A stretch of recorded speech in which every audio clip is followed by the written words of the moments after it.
Sexto punto, cesión y uso local para cursos a Meatzaldeko Behargintza. Diego.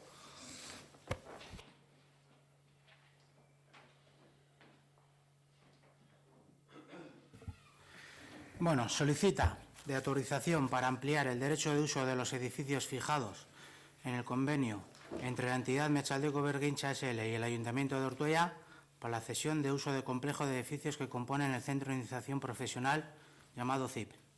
El objeto es de poder impartir formación profesional reglada y ocupacional dirigida a personas jóvenes, personas desempleadas y personas en riesgo de exclusión social, fuera del horario habitual en funcionamiento del centro. Eskerrik asko, Diego. Isabel, Asier. En este caso nos vamos a abstener también de rebote y por una cuestión que todavía tenemos pendiente y que entendemos que no se ha solucionado, que es todo lo que concierne al CIP y a lo que ha pasado allí.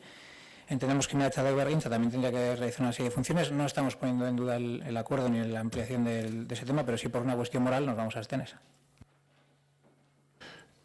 Eskerrik asko. Vale. ¿Votos a favor de la aprobación de la cesión del uso local para cursos a Meatzaldeko Behargintza? ¿Abstenciones? ¿En contra? Ah, vale. No, es que habías comentado, le habías comentado que te ibas a abstener por una cuestión moral. Queda aprobado.